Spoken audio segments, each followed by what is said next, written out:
ready for another lesson?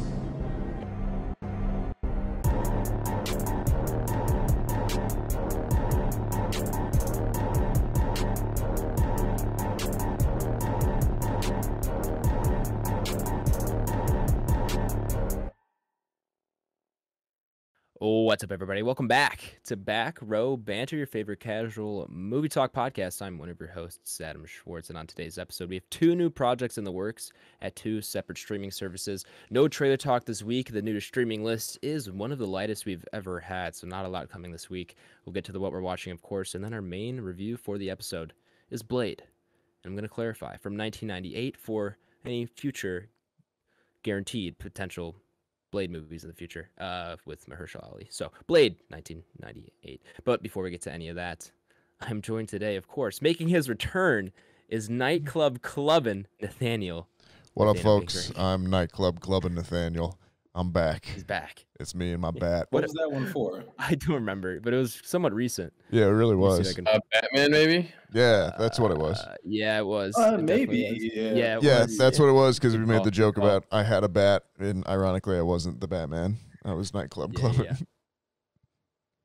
Which I like the idea that, like... Welcome back to the pod. Thank you. Yeah, I like the idea that, you know, I'm conscious of Batman's, rights and IP in this scenario.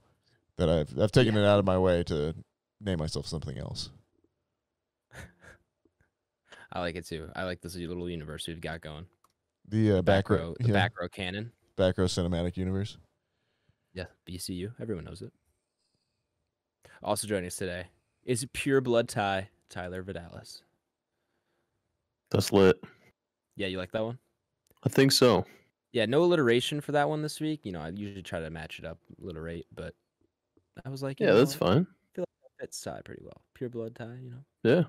Only in the context of Blade, though. Can't let that one. Correct. Yeah, I have many of things in my family tree. Yeah. So you're saying you're not pure blooded? Is that what you're saying? I am not. I am what you would refer to as a mutt. I think same here for like all European. of us. Like I've got apparently a lot of European countries, just a mix. Yeah. Mainly like German, Italian, French, and Polish are the main four. Spanish, like, Norwegian, Irish. I think there's a wide variety. Yeah, you've already got me tops, but the technical term is mudblood, from what I understand, right? Yeah, I was thinking. Yeah, that was where I was going with that too. Yeah. And then rounding out the Squadron 10, of course, it's Big Blade BlakeHolder. It was an easy one this week. We'd have that one in there. Yeah. Yeah. It was that, or it was gonna be Big Blood Rave BlakeHolder, but I feel like it was just too easy to do Blade. You know. Yeah, I'll stick with the Blade for sure. Yeah. Blade would just be such a great Halloween costume. Yeah. I do like it. I do like his look in this movie. Yeah. It's awesome, dude. It aged very well. Black leather. Yeah. Uh-huh. Yeah. It's a very good translation from a comic book to live action. Like, it's very, very good. I like it a lot. Yeah. Well, we'll talk more about Blade later. Right now, we can talk about the news this week. Like I said at the top of the show, two new project announcements, two new shows coming. First one we have here, Netflix lands new Spy Kids movie with Robert Rodriguez back as director. 21 years after the release of the original, Spy Kids is coming back because everything's getting a reboot, even the things that we don't miss. Yeah, fuck it, why not? Sure, I just can't wait for that Shark Boy and Lava Girl remake. That's what I'm waiting for, really. I mean, the good news is, I guess, like, the overall effects will not have to have changed that much for Netflix. It's like, I feel like 2002 or whatever that is, movie age effects are just Netflix level effects now. Yeah, they're about on par, I would say. Man, the CG in those movies is terrible. It's a little rough. No, I've gone back, not super recently, but I've seen it, at least clips recently enough where I remember it being like almost purposefully stylized, though. It was a little bit, and because of that, it has aged a little bit more acceptably. But it's still not like one I feel like people are going back to that often. Probably a smart choice for like Rodriguez in that time period, though. I wouldn't put it past him like that being more of a deliberate choice on his idea. Oh, probably. I wouldn't doubt that at all. Were you gonna say something, Blake? No. Oh, okay. Sorry, I didn't know if you were trying to interject with something. Spy Kids. How do you guys have any fond memories of Spy Kids? This was released in 2001. I was 1 year old. I remember watching all of the Spy Kids when I came 6, 7, 8 around that age. So like I do remember Spy watching all Kids? these movies. Is that with the thumb people? Yes. Yeah. Is that Spy Kids? Okay. Yeah. Yeah. And that's like what I my think lone most people memory of probably Spy remember from those is the Yeah. thumb people. And then they take them down by chewing electrocuting gum, and they throw it Yeah. at them or That something was like fucking that. weird though, man. Those thumb Floop people. is a bad Oh. man. Help us, save I us. was Yeah. waiting for that. I was waiting for that from Ty. The Spy Kids movie franchise includes the Spy Kids, Spy Kids 2, The Island of Lost Dreams, Spy Kids 3D Game Over. Now, that one I remember. I saw that in And theaters. yes, that one I also remember. And then Spy Kids All the Time in the World. Now, what's weird about this, Spy Kids 1, 2001, Spy Kids 2, 2002, and Spy Kids 3, 2003. They all came out within 3 years, one year after another. And then Spy Kids All the Time in the World was 2011. And then Machete, So an 8-year also gap. in the Spy Kids universe. It is, technically. Is it really? Yeah, there's Uncle Machete, and it's Machete. Is that supposed to be? Is that like a real thing, or are you just making No, a joke? it's also Robert Rodriguez. Like it's actually a thing. Yes, I know it. I know it's the same actor and everything, but I didn't know that was actually supposed to be taking place in the same universe. I'm pretty sure. Yeah, I'm pretty sure he shows up at one point, unless I've been like Twitter fooled and I'm like Mandela affecting myself. But I don't know. I just think that'd be wild if that was true. I'm gonna do some research, folks. Don't worry, I will get to the bottom of this. Okay. So yeah, I mean, there's not much more than this other than Rodriguez is coming back to write, direct, and produce, and then he hopes to have it come out sometime in the next few years. Great. Yay. Like I said, if this is coming, I can't wait for a Shark Boy and Lava Girl remake. That's coming for sure. Will Spy Kids be one of the ones that you show to your kids? Is it like in that generation for us? The originals or the new one, you mean? Well, we don't know about the new one, but how about the originals? I don't know if I'd care to I don't show think it has them. that much pull for me. Yeah, enough. like I said, this isn't really a franchise I feel like a lot of people are missing. Good lord. Maybe Dan one that, Trejo's like, if done it's a lot of brought up, stuff. people have some nostalgia for it, but I don't think people are like actively wanting this back or remaking it like a lot of other franchises. Fair enough. That's a good conversation though. For a day we can go in depth on that and just like TV shows and cartoons you want to show your children. Yeah, that's a great one. You know what I mean? Yeah, That I would say off the top of my head when you asked that question, School of Rock came to mind. That is one I'd like to keep around for a while. Initial D. Initial D, yeah, that's a solid one for sure. Jurassic Park. Ah, Pokemon. okay. Tyler took 2. That's fine. Yeah, Blake, that's a good answer.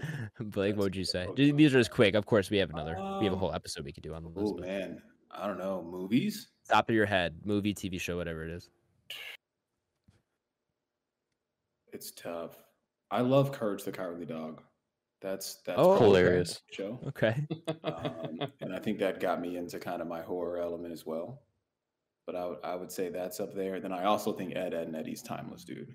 I can watch that any day on YouTube. If I can find a live stream of it, I'll click it every time. That's awesome. I haven't Well- seen that show since I was like very, very young. In Spy Kids, boy.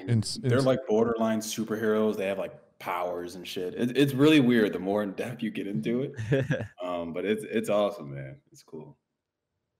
What were you saying, Nathaniel? Spy Kids 4, All the Time in the World, which came out in 2011. Danny Trejo Yes. is credited as Uncle Machete. Amazing. So Interesting. in my mind, it's canon. Okay. I'm. That's kind of wild to think, but maybe he comes back in this 5th one. I hope so. We'll see. How much you guys want to bet this is a requel? They get the same actors to come back They in all- some kind of way. or like their kids at this point. Isn't that That's what I'm Isn't saying. that They're gonna Taylor do it Lautner? again. He's No, he's that's Shark Boy and That's Lava Shark Shark Boy Boy, and yeah. Lava Girl. That's what it is. Girl. Yeah. Yeah. But I could also see that happening with Taylor Lautner coming back in some way. For the other project announcement in the works, Sherlock Holmes TV universe in the works at HBO Max. Robert Downey Jr. and Lionel Wigram will reteam to executive produce the franchise, which currently has 2 shows in early development. okay. So mad it's at not. it? Yeah, I'm not mad at it either. It's not clear yet or announced yet if RDJ will be reprising his role or if this is just something he's going to be attached to produce. I wouldn't be opposed if he did because I do like both of those Sherlock Holmes movies that he did, and I think they had a fun style to them for that, really kind of showing that kind of time period as well. So I wouldn't mind if he picked up the role again, but also if like he was just helping along with it and tosses it off to some younger actor, maybe they actually give it to like a Tom Holland or something like that. I don't know. That'd be fun. Some Who other knows? British boy. I'm sure they'll find. Yeah, there's lots of British boys. Tom Holland's too in demand now. He's too big. That's true. He wouldn't do a TV show. But yeah, Unless, I mean, I'm interested in it. That's the Guy Ritchie universe, so I wonder if he'll have any connection to it at the end of the day. But man, yeah, it's another week, another thing getting rebooted onto streaming. So yeah, I'm getting tired of it, frankly. I'm not gonna lie to you. I think everything has a tipping point. I think we'll see a turnaround eventually. It's going to be a while. Yeah. I think people are only entertained by the same thing over and over again so long. Eventually, it's gonna turn to something will change and someone will come up with some kind of new format. It'll be hopefully evolve Tubi. it. Tubi will come back. Is it Yeah, Tubi? or No, Quibi. no, Quibi. Quibi. Yeah, Tubi's already out there. Tubi's Yeah. great. Quibi will Okay. come back. Buy Yeah, the name while Quibi it's will hot, come- guys. Which is hilarious because TikTok now does 10-minute videos. Oh, so boy, here we go. They're basically Quibi. Yeah, I mean, there's really this isn't even. I don't know if it's officially announced. It's just something that's like basically confirmed. But because HBO didn't or declined to comment from the Hollywood's Reporter request, so it's one of those things. But usually when they report like this, it's usually in the works. So, and then our last news story of the day, House of Dragon premiere date has been revealed for August 21st. Which is great news, but what's very interesting about that is it will debut 12 days before Amazon's Lord of the Rings series. And they will have episodes releasing weekly, each of them continuously side by side for at least a few weeks. That So that's kind of feels funny. deliberate. Yes, they undercut them by 2 weeks. Okay. Well, I like the Yeah. undercut reference. Thank you. I was gonna say. I know my that's just a boys- real thing, but now it's a racing thing. So Yeah. So yeah, that'll be kind of weird. So it feels like it's gonna be a fantasy heavy fall. Perfect time to Fantasy do it. Fall. Yeah. Yeah. I mean, so House of Dragon, I'm assuming is 10 episodes. Don't know how many Lord of the Rings is. I can maybe find that out right now. I feel like it was 10. Lord of the Rings Amazon episodes. Let me see. I just wonder. I hope Prime redoes their app before Lord of the Rings comes out. It's still the worst. Right? It's pretty bad. It's Not as bad as Crunchyroll. It's true. Few things are worse than Crunchyroll or some of the other anime apps that I have encountered. I can't seem to find how many episodes there are. Maybe they haven't confirmed. What are you thinking, Amazon Prime? Maybe they're just gonna keep filming it forever. It'll just be concurrent. It'll become I'm live at fucking one in. point.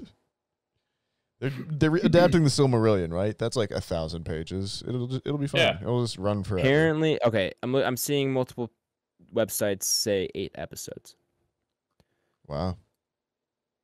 Let me see. Let me confirm that House of the Dragon is 10. Do it quickly. Do it. Yep, 10. So so really, by undercutting them by 12 days, they will start before And then Lord of the right Rings, after. and they will end at the same time. Yeah. Wow. It's a business, I Smart. guess. Yeah, I don't know. Whatever. I can Amazon understand Prime. it. Yeah, I mean, that'll be really interesting because I don't think we've really seen two shows that are so high fantasy kind of run back to back like that, or like have two movies that are back to back like that. I'm Because we still usually get just a lot of Marvel saturation, a lot of Star Wars, or we see those two overlap. And so the fact that we'll have two very big fantasy franchises running back to back, it'll be interesting to see. just don't know. Lord of the Rings. Yeah, I just don't know how big the what is it? Dance of Dragons? Something of Dragons. House of Dragons. House of Dragons is Nope. gonna be Nope. It's Dance of Dragons. Dance of Dragons Okay. now. It's Dancing with the Stars, but with the dragons. Okay. Now there's an idea. HBO, hit my line. Quibi, give us some money. TikTok, hello. Are they animated dragons? Or is it Anyone give us money. No, No, they're it's CG. like how you No, how you they're- train your dragon? it's Like those that's an animation, or is it? it's a bunch of people in different versions of those dragons they have in the parades. You know, where they get like a bunch of different people under them, but like traditionally, I I know think those are Asian style dragons. But okay, there's also like a right. Welsh one or like a a pterodactyl. We get really stretchy with the term dragon here. We get really creative. Okay, Yeah. yeah. Very grounded though. Yeah, obviously.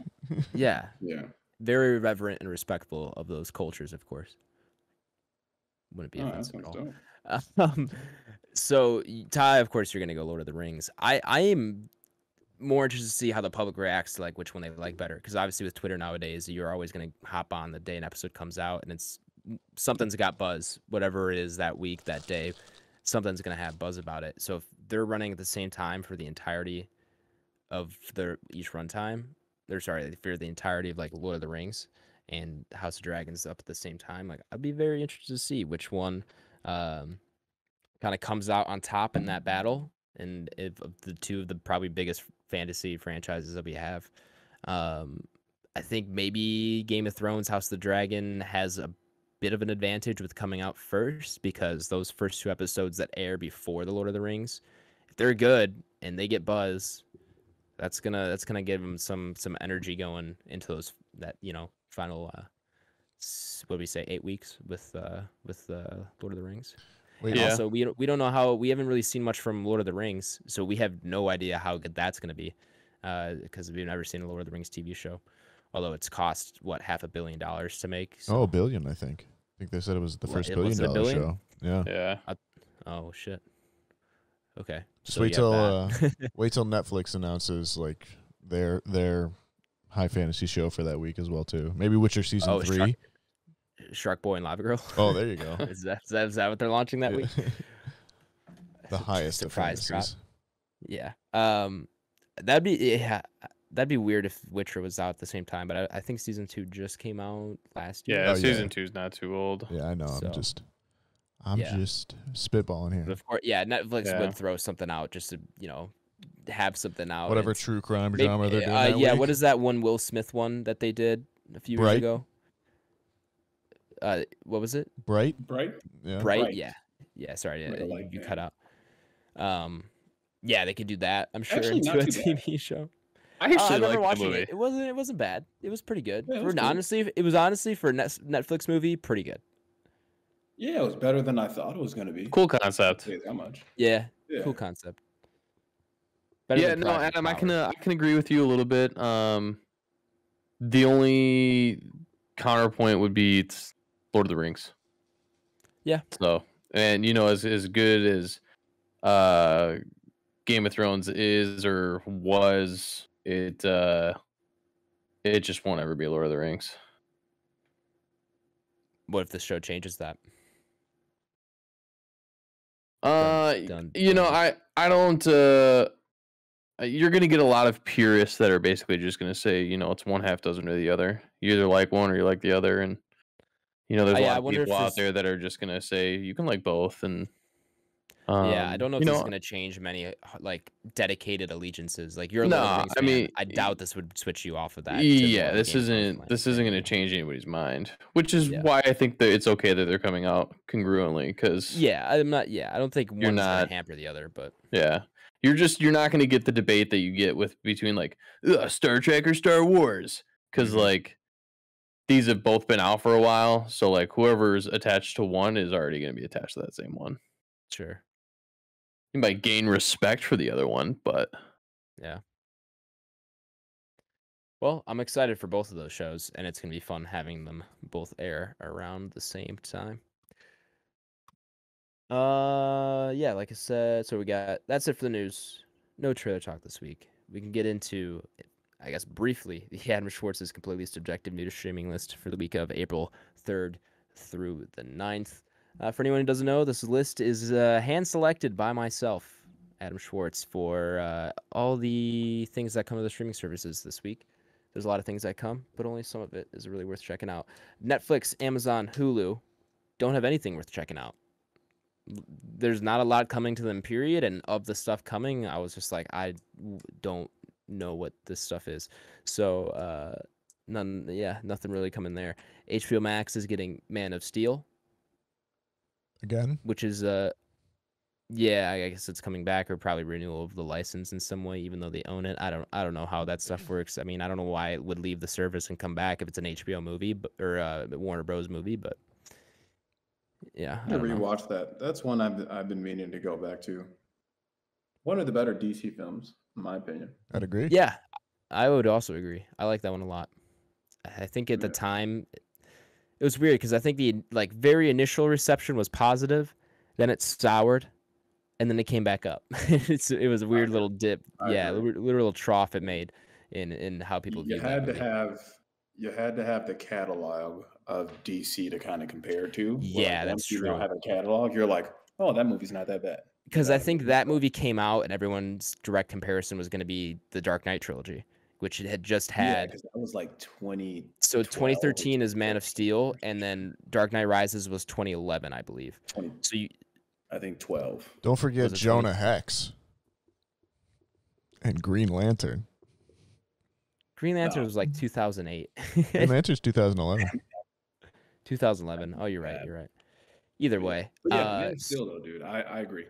yeah. That's So why I rewatched that those are too. the hopes that everyone had for Man of Steel when it wasn't Dark Knight levels. I think people were like, "Oh, this sucks," and then Mhm. now that we've had some time and we've had Batman v Superman, we've had Justice League, we've Right. had the Snyder cut, we've had and we have had Suicide Squad. Like looking back at Man of Steel, that is of recent memory a very good DC movie. Yeah. Right. Yeah. General Zod. Yeah, Michael Shannon, great performance in that one.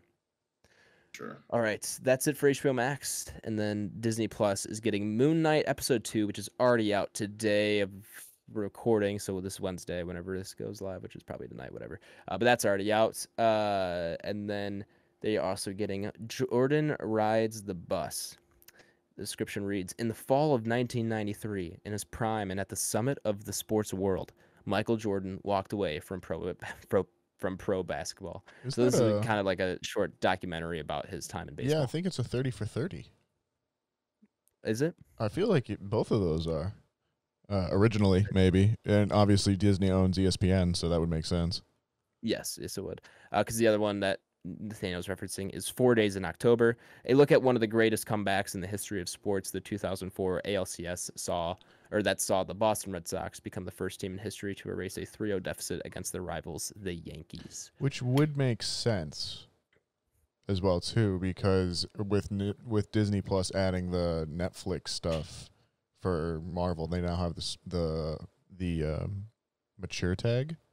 And so now they can put these 30 for 30 docs on here rather than just have them waste away on ESPN Plus, which is like horrible for their library and everything. Sorry, just to complete that other thought. 4 Days in October is great. I remember when that happened. That was nuts. I can't wait for the Cubs documentary. They erased a 3-1 deficit. Most people forget. Still waiting on the 0-1 Diamondbacks one. Just keep on waiting. I forgot the Diamondbacks are still a baseball team. Hey, how dare you? They beat the Yankees, sir. Game 7. All right. Well, maybe I'll remember when I watch that documentary if it ever comes out. It was in the background of 9/11, sir. It had just happened. The Yankees were America's team, but the plucky Diamondbacks came back and won with an island of misfit toys. They just came into the league in 98, sir. They were 3 years old. Someone's real passionate about this. It's a great story. Valid points, Great though. story, And yeah. valid points. I didn't realize how new the Diamondback organization was, but Might have been also 96. crazy when you think about it aloud that Adam was 1 year old when 9/11 happened. Yeah, So that's true. Took my first steps on 9/11. Well, that's a interesting fact. Is it grim? Yeah. Is it fun? Is it a fun fact? Is it a grim fact? I yeah, I don't know. It, All right, it is yeah. simply Didn't really want to laugh. I had to check the temperature of the room. You know what I mean? I'm But laughing. We are that's living. an interesting fact. If so, We're living in a post 9/11 world, so things are a little bit more real here. Yeah. yeah. Yeah. I don't really know a not post 9/11 world, so Well, you had a few blessed months. yeah. I had what about 14 months, took my first steps, and it's history from there.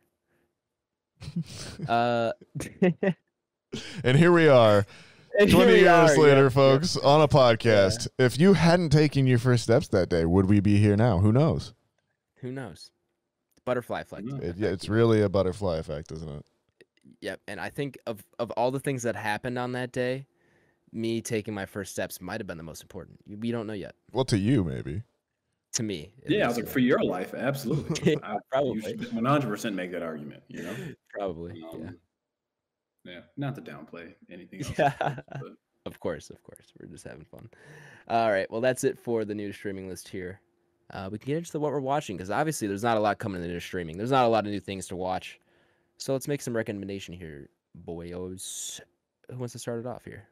Nathaniel, you pulled up your list quickly before. Yeah, it feels like it's been a while, but maybe I've just been watching stuff. It was we recorded last Tuesday? Did we have it up?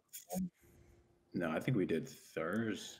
Thursday was 2 Yeah, weeks 2 weeks ago, ago we and did then last Thursday. week we were saying how it felt very short because it was, and then Right. here we are 8 days later because I can record last night. So Here we are.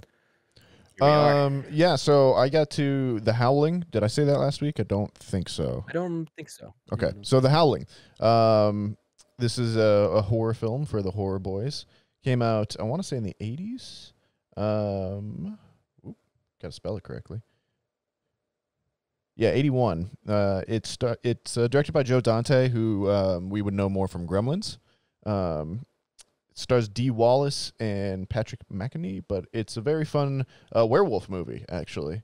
So yeah, check it out if you are in a hankering for a werewolf mood. But it was a good one. I got to in the same 80s vein, RoboCop 87. Waz had never seen it, so that was always a fun one to go back to. Love Paul Verhoeven. Very gory and seminal film for a lot of people, I think, too. Definitely like one of those older brother films that we always talk about. But yeah, another big one we got to that I know Tyler will be in on is The League of Extraordinary Gentlemen. I think I sent a message to the group chat. It's like, this movie still rules, which it does. I won't hear a bad word about it. Last Sean Connery performance, at least on screen. Yeah, watch League of Extraordinary Gentlemen, guys. It's awesome. What else do we get to? Watch more of Turning the Tables, the little YouTube channel that could. Been What'd you showing get up. Kid Cudi's Man on the Moon, actually. Okay, So- yeah, I've watched that one. Yeah, definitely a big. That's dope album, man. Yeah, definitely another big album from my childhood or like high school, I guess. For sure. That's what 2010. Somewhere in there, yeah. If not a little bit earlier, 2009 maybe. I think that reminds me of like my freshman year of high school. But yeah, For sure. some timeless records on there. Actually, yeah, it's kind of funny. Waz was in the room while we were listening to it, or while I was watching it, and now he's been playing it pretty much nonstop. So that was cool. Got another little Yeah. fan there. Cuddy strikes again. Another thing that I got to on HBO was a stand-up special by a comedian named Gerard Carmichael called Rothaniel. So it was kind of one of those things where I was just like, Rothaniel, that's weirdly close to my name. So I felt like I was drawn to it out of anything, and it's really good. It's a new special that he has. It like goes in definitely certain directions and ends up being a lot more real than I think and kind of raw than I think it kind of starts out as. And I was just kind of like, wow, that was very, very interesting. And to kind of no surprise, when the credits rolled, it was actually edited by Bo Burnham, who we talked about quite a bit for obviously Inside, which he Huge fan. Yeah, wrote, directed, and edited as well too. And so I definitely feel like there's some of that influence there. You can definitely see that, particularly in the editing and the overall crafting of the special itself too. So definitely a recommendation from me. Bit of a side tangent question for you, Nathaniel. Sure. Do you think Bo Burnham eventually returns to the stage or returns to perform in some way? I don't know. I wouldn't be surprised if anything, it was something more like directing or acting or something like that. I think, if anything, that might be more comfortable, or maybe he just ends up editing and stuff like that. He's actually very good at it. So, yeah, I don't know, but I would imagine he probably still creates something, whether he ever goes back on stage again. I don't know if that's true or if that's likely to happen. Yeah, I'd be interested to see. I don't know. For sure. And other than that, I got to Moon Knight episode 2 and Blade. How you liking Moon Knight? I haven't watched it yet. I am actually going to probably try to catch up on it this weekend. Yeah, I've been enjoying it. It's funny. The second episode was directed by a couple of directors that I've enjoyed their work over the years that go by the names Benson and Moorhead. And they have a couple of films that I've talked about on the podcast before, Spring, and what was the other one I'm always talking about? Resolution is their first one, and The Endless, which I've talked about, and I know Tyler and I watched at least once. But they're really good, and I was happy to see they directed this last episode as well too. And I think it shows. So good for them, and cool for Disney finding more talented directors, I think. But Moon Knight, anyways, going in a pretty cool direction. I'm into it. I like all the Egyptian stuff. I've seen a lot of great things on Twitter. Yeah, like a lot of people that I like a Oscar lot of my Isaac. friends and everything. Love Oscar Isaac. He's one of those ones that are like, when I saw him in Star Wars, I think was the first time I was like, I like this guy a lot. Went back and watched Ex Machina, and I was like, I really like this guy, and I've kind of been on the Oscar Isaac hype train ever since. So.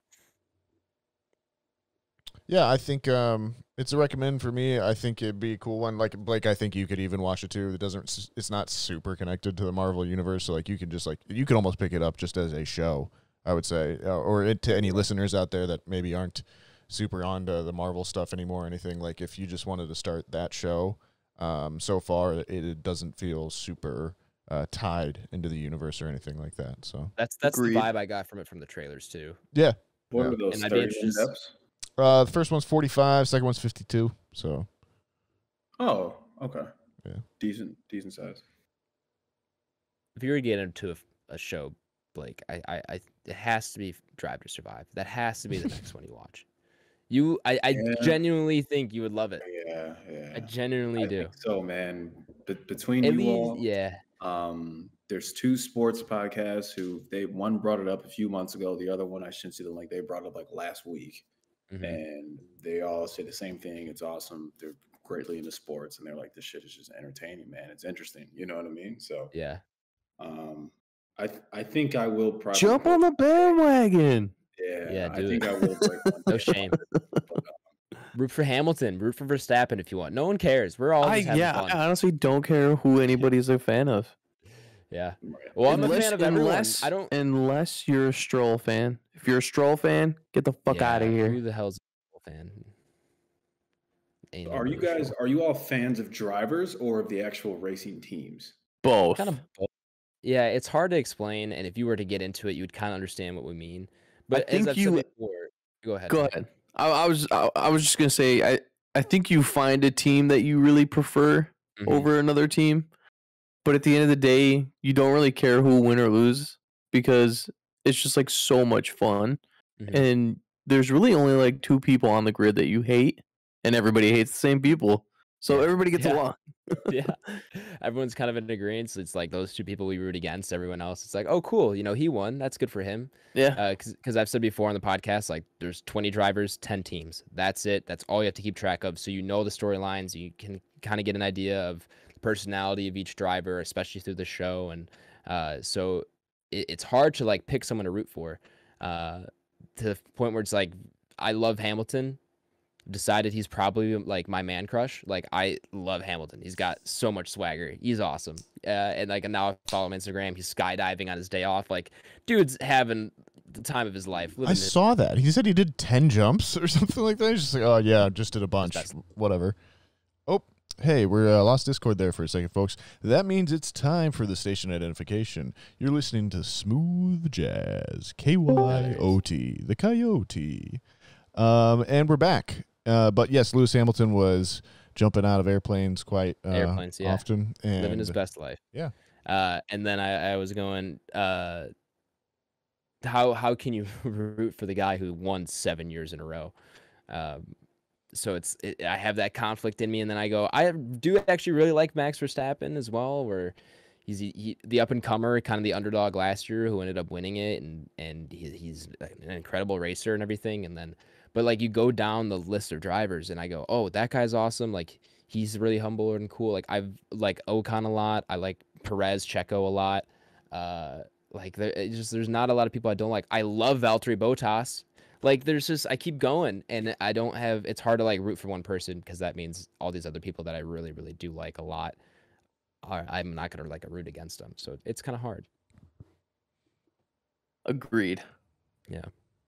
And there's also like not currently there's no American driver. I don't know how many American drivers, if any, have really gotten onto to Formula One. Let me look that up Not really a quick. question Actually, I'm aware of either. Actually, There was probably maybe like one or two, but nobody like renowned enough. I don't think there was any world champions. Andretti was Andretti. Hang on. There have been 57 Formula One drivers from the United States, including two World Drivers Championship winners, Mario Andretti and Phil Hill. Andretti is the most successful American Formula One driver, having won 12 races, and only Eddie Cheever has started more Grand Prix. Interesting. I've heard But that the name. last looks like Andretti. Sure. yeah, that's one I was kind of familiar with as well. From Wikipedia. It looks like the last win that an American driver's had, though, was 1978. So it's been a while. No, that's fine. Yeah. I would not have guessed that Mario Andretti was from the United States. I honestly, that was just an unknown fact. Just for a me, name you so- knew. Well, there you go. Yeah. So the more you know there. But yeah, currently no American drivers on the Grand Prix or on the tour, whatever you call it. So it's like you can't really root with someone with a national identity, but in Europe, like everyone roots for the driver from their country and the fact that not only is it like driver from your country, but the team from your country, because like you have Alpine who's from France, you have Mercedes Germany, you have what are some other ones? Where's Alfa Romeo at? I don't even know. Is that French as well? Alfa Romeo is an Italian. Yeah. Is it Italian? It Okay, is. and then Yeah. Ferrari's also Italian. Yeah. So it's like, yeah, the countries then rally behind the car manufacturers that are from those countries, but then you also have like Lewis Hamilton and George Russell are both from Britain, and then they both race for Mercedes this year. So like British people are fans of Mercedes because of that for the most part. So there's a lot of different dynamics there, and since it's so new to the U.S., at least in its popularity, it's kind of like no one really cares yet. If like you can root for whoever, if you wanted to root for Hamilton, I don't think many people would blame you. If you wanted to root for Charles Leclerc, you could do that as well. Like it's still much fun. It's just it's a good sport. So that concludes our 685th discussion of Formula One on this podcast. Is that all? Yeah, is that all? That's give or take a few. Nathaniel, are you And I done had with to your Google what the were you name? Yes. Sorry, go ahead. Oh, what were you saying, Blake? I was just making sure Nathaniel was done. Okay. I guess I'll just go into it because I'm going to finish this thought. But I had to Google the name Mario Andretti. I was like, where do I know that song? Where do I know that from? I feel like it's from a rap song. And it's from a Tribe Called Quest song. Oh, there you go. They mentioned already. So that's why I was like, that sounds way too familiar for me to know who it is. And I've never watched Formula One. So It's funny how many like I won't terms deep dive. or like terms of names or something like that, like I just hear randomly in songs and it sticks with me.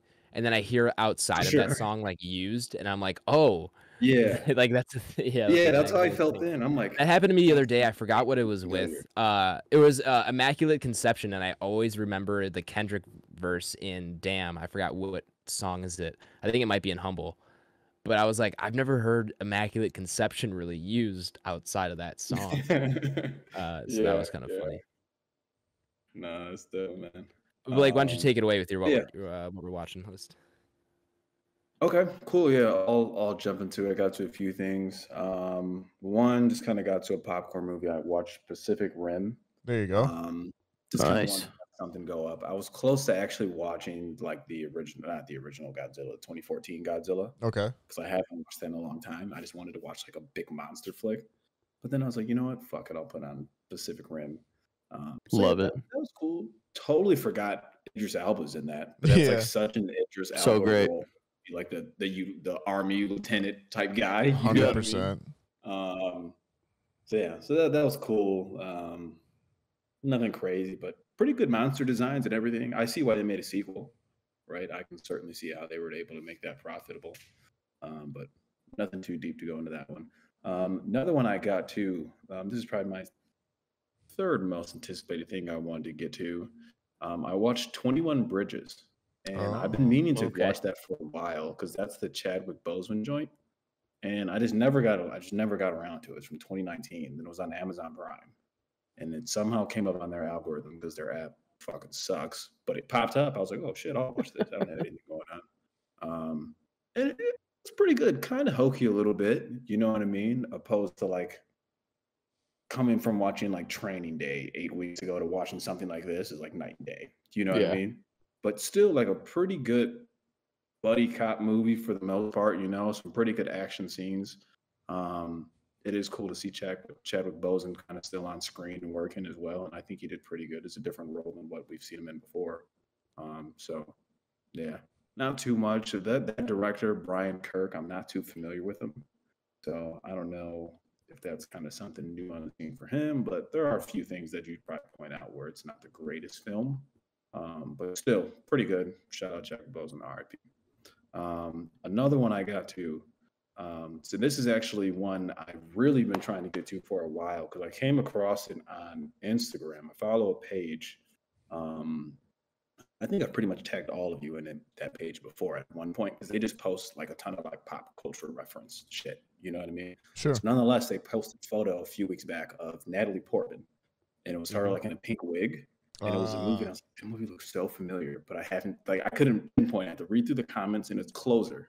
So I went and watched the movie, and I realized that I've never seen the entirety of it. I've only seen pieces.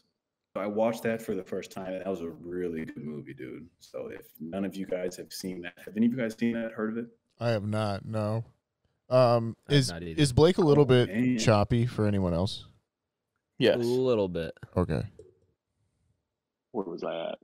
Nonetheless, I watched, if you guys can hear me, I watched Closer. So that's with Natalie Portman. That's one like I said, it kind of came across an Instagram feed and wanted to get to that. So that was really interesting. It's an early 2000s movie, and it's kind of like a drama, love, romance. It's like two couples. They're all sexually involved with each other. Really interesting. And just one I kind of wanted to get to after seeing a few clips online. And I was like, you know what? I'm going to try to check that out. So that was actually really cool. I'd recommend that to most people. And that also has, what's her name? Natalie Portman, Julia Roberts. That's who it is. She's in there as well. Clive Owen, who I think I've seen him in something. I forgot what it was. I think it's an older joint. But yeah, pretty good cast too. Like quietly, nonetheless, good movie. I'd recommend that. Sure. And then the last thing I got to was Atlanta's episode 3. So I watched that, and it's good, man. Yeah. It's good. Yeah, it's good. I'm glad. The third episode is eerily similar to. They have an episode I think in season 1 where they go to they go to like an affluent white person's house, and he's like overbearing for black people, like he's pro-black, but it like comes across like too weird, you know what I mean? So this one, it's kind of mimicking that a little bit, but just really interesting. The writing in the show is phenomenal, man. The character development and everything, it's great. So I recommend it. Awesome. There's jokes as well, but yeah. So I'm hooked on that right now. That's my most anticipated things. Every Thursday night, dude, I watch that. So that's all I got though, because I'm sure I'm choppy as fuck. So let's pass it off to somebody else. I'll switch back, but we can go ahead and pass it to Ty then. That's all I had. I'll figure some things out on my end right now. For sure. Tyler. Well. We meet again. I haven't really watched a ton. Fair. Gaming a lot? Yeah, actually. Anything new you've been playing, or is it still Warzone, Apex, Formula 1? Yeah, pretty much. But I have committed to the Call of Duty fellas that I will be taking one day away from them. Committing to the fellers. So, yeah. Committing to the cream. So usually it's Sunday, Monday, Wednesday Call of Duty, and then Friday mornings I've been able to play Apex for like the last probably 4 weeks. Okay. But I'm Call of Duty just has me in a whirlwind of emotions, and and these guys just they refuse to play anything else. So I can relate to that too. I finally had to, it's one of those times that it happens with your gaming boys. You gotta part ways a little bit, and it sucks. But with me wanting to stream more, I just don't think the viewership is on Call of Duty right now, and I don't think viewers like to watch somebody who's fucking mad about the game they're playing. So, and if you've ever watched my streams, or if you've ever played video games with me, I'm rather competitive, and it's just my nature, and I don't like wasting my time losing. And when you have a game that's made by $1 billion company and there's that many bugs, I don't want to do it. So I can tell you about a game that has 1 million bugs made by $1 billion company. That's right, guys. Take them down. Let me tell you. Take them down a peg. So yeah, I know hundreds of millions of people are listening to this podcast. We have the reach. Yep. But yeah, man, I'm fucking over it, and I play video games to have fun, and I'm fucking Call of Duty is just not fun right now. It always sucks when it's like you want to play a game and you want to have fun, and then you hop on and you're just not. Yeah. Like you always, and that's gonna happen almost with every game. Like there's a certain point where like you're kind of just ready for something else, even if it's a different shooter. Like you're ready just to have it feel different, Facts. Yeah. And so yeah, I'm gonna take I think I'm gonna take Mondays away from them. I think is what we landed on, and that's gonna be Apex. So nice. Yeah. So, but anyways, Leah and I have been watching a show called The Home Edit. It's about organization, and these two ladies, basically, this is their life. They have a business. It's called The Home Edit. They come in and they literally like reorganize like your entire pantry or your entire office, and everything's labeled and color coded, and it is very pleasing to the OCD eye, and it's very relaxing to have everything in its place. So it's a fine show. It's garbage TV, Yeah, we're all. Sometimes you need those shows though. Yeah, but I like it, and so does Carolia. So we get to. That's like been our dinner TV show. We've just been sitting having dinner and watching these chicks organize and make everything look really neat. So speaking of wholesome garbage TV shows, I follow Dave Baker of Baker Blades and Fortune of Fire fame on Instagram. And Oh, sure. season 9 is coming soon. He released a little video the other day. I was like, "You're a cute old man that makes deadly weapons. I like you." Hilarious. Doing what he loves. You know. It just seems like it, man. Yeah, those guys. That show seems to have the highest amount of people that are just like, "Yeah, my life's all right. I just make shit." Like, yeah, good group of folks to be amongst. Getting by, and they're just doing what they love. Right. You know? Gotta respect it. That shit's hard work, man. Oh, I couldn't do it. Moving metal is no joke. Yeah. Moving a hammer. But I would love to sit there one day and just throw a piece of metal in a forge and just see what I can Start hammer hammering out. Just build something with your hands. Yeah, I think just you've want to watched see, enough Forged in Fire to kind of get a general idea where you could I make think something I could that come looks out with all right. something that's halfway decent. Right? Like I could never make it exactly what they're doing, and I could probably never make it out of what they're making it out of. Like I've with the watched random so much pieces of that metal. show. Yeah, We could you've watched maybe more we than me, so you would definitely have a better chance. maybe we do the But unofficial Forged in Fire how-to book. We'll watch every episode again, and we'll just take down notes, and then we'll come up with it. That can be our first The Back Row Banter blog book. I mean, we can do stuff about coal forges, and there's so never many, quench in water. Like we know. It's incredible. Don't double quench. Come on, guys, the blacksmith like demographic is already small enough. We don't need to target a smaller demographic within that. Okay. the podcast blacksmith. Hey, I'm saying I think it's large. I think it's probably every blacksmith. They're all there. They're all forging. They're there for long hours. They're probably listening to podcasts. All right, we're off on a tangent. I'm sorry. Well, welcome back to Back Row Anvil, your favorite casual blacksmith podcast. Forged in Fire. We'll be like the Talking Dead for them. Sorry, I'm yeah. Go ahead.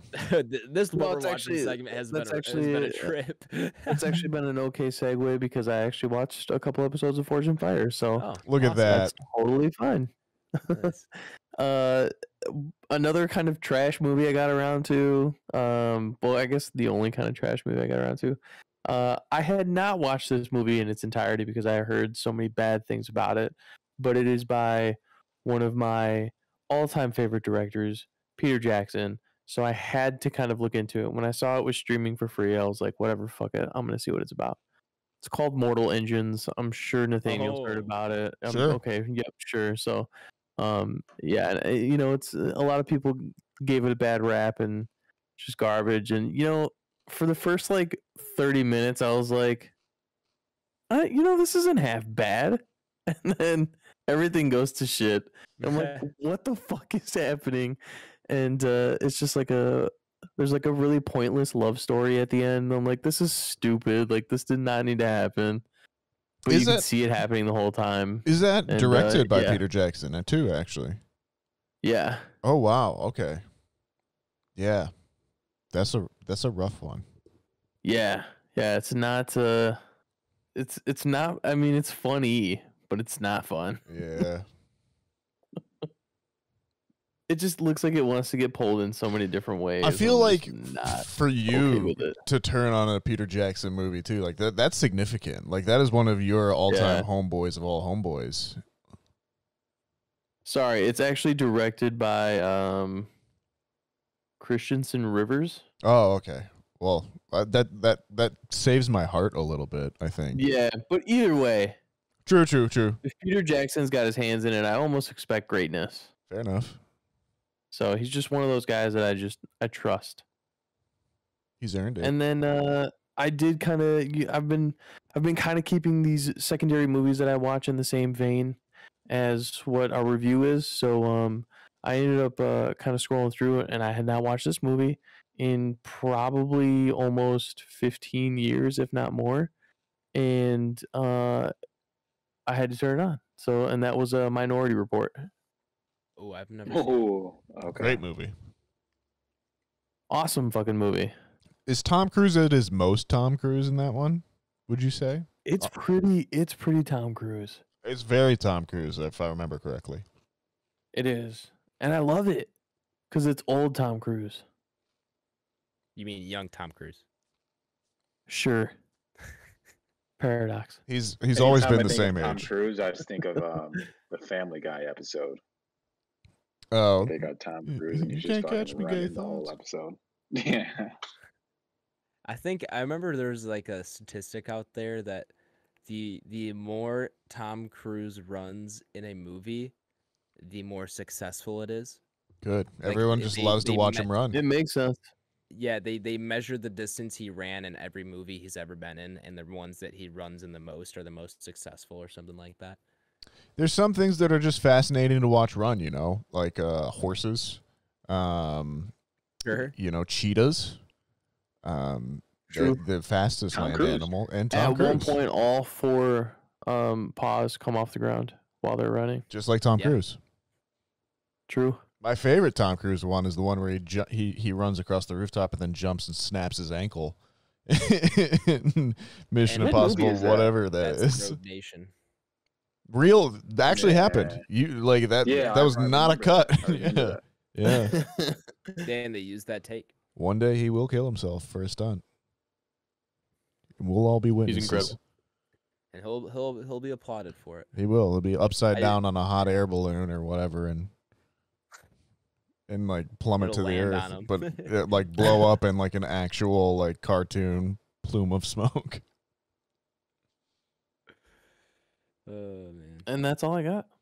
Yeah. So Minority Report, great movie.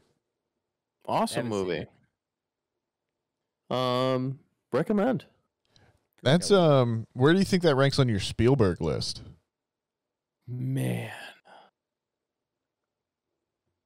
I don't know. I mean, yeah, The impossible Spielberg list question. is so vast. True. You got bona fide, It's- just all time I- classics up there Yeah, too. if I'm gonna pick out, like, Ghostbusters. I would physically have to Spielberg. have something like written down. Sure. You need the full list to go from. Yeah, I would, and like I would already have to have it at like bracketed down quite a bit. Mm-mm. Another back row episode there. The Spielberg Yeah, list. I mean, that's tough you- to if call you off the count- top. Things Spielberg has produced, Back to the Future is by far my favorite. But Oof. directed, I would have to see a list and kind of go through. I mean, it's either Jaws or Jurassic Park for me at this point. Like that's just probably, yeah. It's See, gotta be one of those. Like I'm Jaws is the I'm most already beautiful. overwhelmed. You know, you throw those two into the mix. Raiders of the and I'm Lost just- Ark, I don't know where to go. E.T. West Side Story. Yeah, obviously everyone's top. Obviously. Tom Cruise didn't he do War of the Worlds? He did do That's War of the Tom Worlds. Cruise. Yeah, he Full did. circle. There you go. Yeah. And we're back. Real.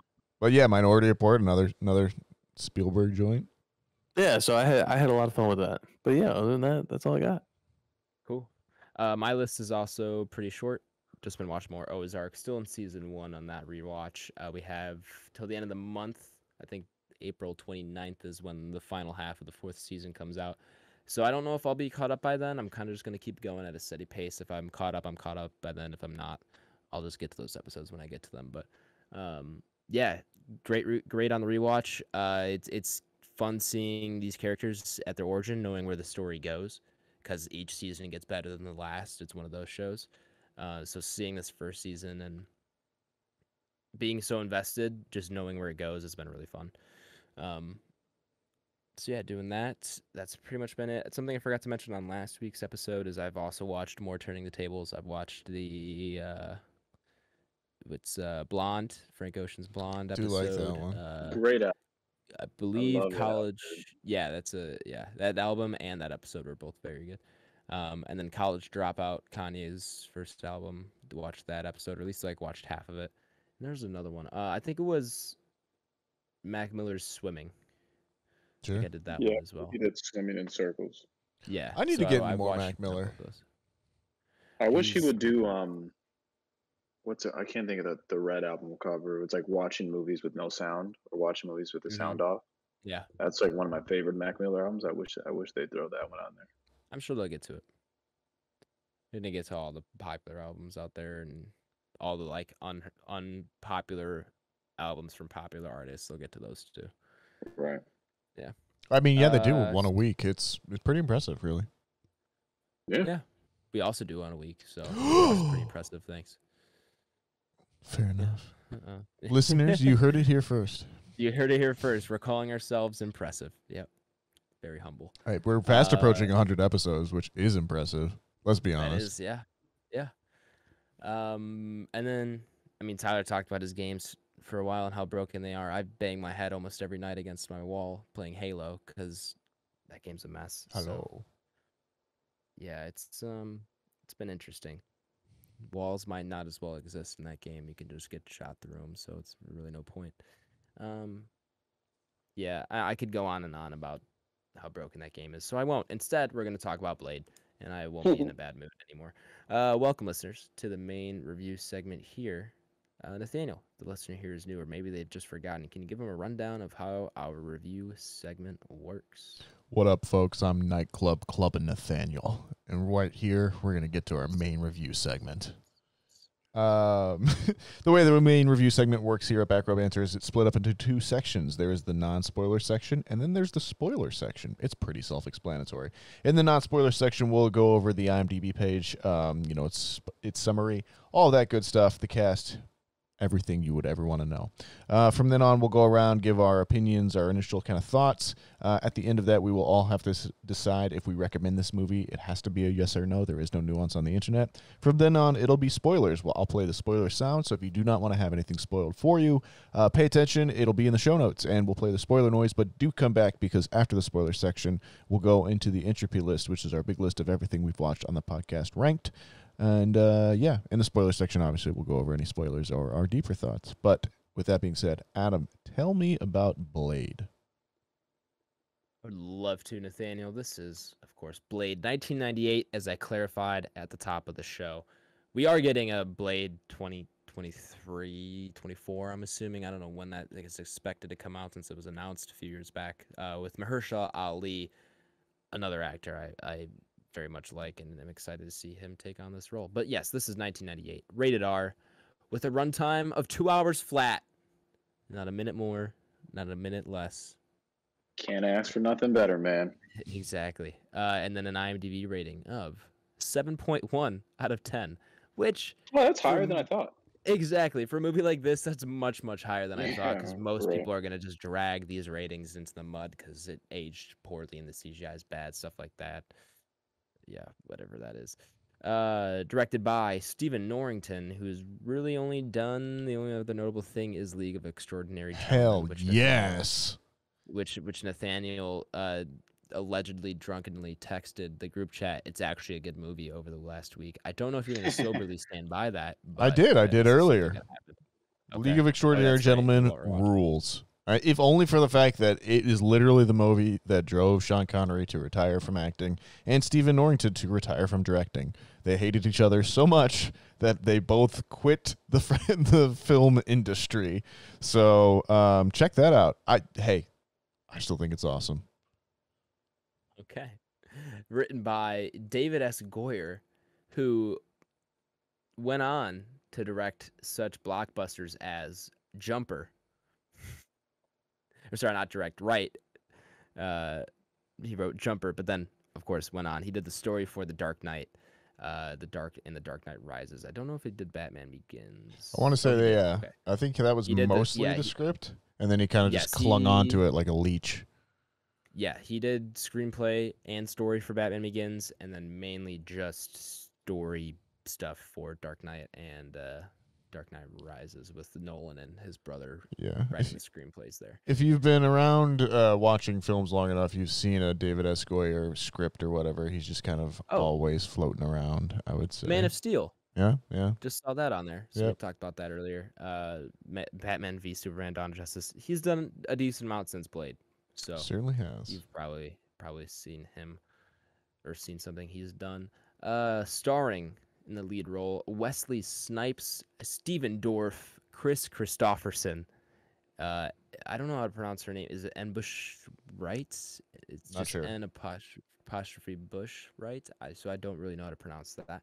And then Donald Logue. Mm-hmm. And I'll keep it going and probably end it here. Udo Kier. Udo. Udo. Yeah. Another one of those guys. Famous that guy. He's been in like 600 movies or something like that. Yeah, I kind of recognize him, but yeah, that's your kind of your starting six. You know, your starting lineup there, for the Movie cast. also has Sanaa Lathan as That's well. I true. didn't know who she is, but she was very predominant, like in the '90s and early 2000 films. Mm, Uh, good catch. but she's in there as well. Yep. The IMDb summary reads as follows: a half vampire, half mortal man becomes a protector of the mortal race while slaying evil vampires. Perfect. I love it. You know I what? love it. It's such a '90s fucking sentence. I like it, man. Because as like stupid and dramatic as that sentence is, that sentence perfectly embodies what this movie is, which is just stupid and fun. And yeah, yeah, I like it. Good summary. To kind of fill in the gaps, because you know if you don't know what Blade is, that's not necessarily a good summary of it. Blade, played by Wesley Snipes, is half vampire, half mortal, half human. Yeah.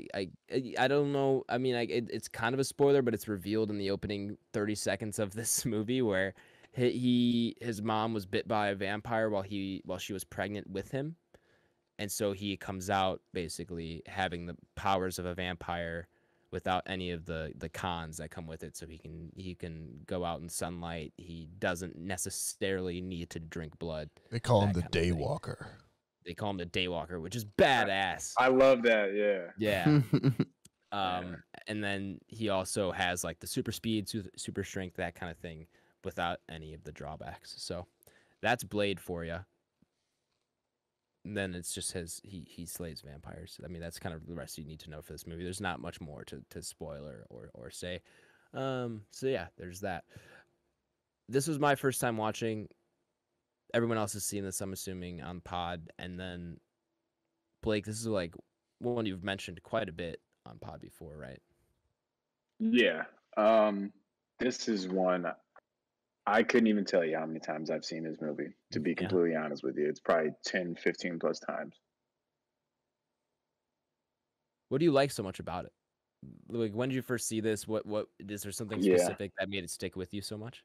Yeah, good question. There's so much nostalgia behind it though from watching because I've just seen it as a little kid, and it's also like the first like black superhero film I've ever seen, and like stuff like that where like that just resonates so much. Obviously, with me being an African American, and it's just cool. And when they went on to make like the trilogy of it, that's when I started to like appreciate it more. The third one's kind of iffy, but like I remember seeing like the second one like in almost real time for the most part.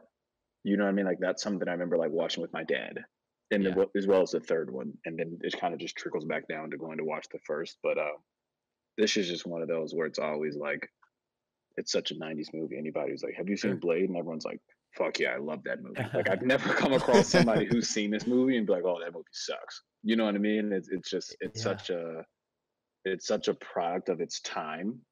So it hasn't necessarily aged the best, but because of that, that almost makes it even better. Because you turn it on, and you're like, hell yeah, this is such a '90s movie, and it's awesome, man. Like you mentioned, his suit, his gear, everything of that is so cool, bro. He slays vampires. He gets no fucking blood or anything on his own jacket.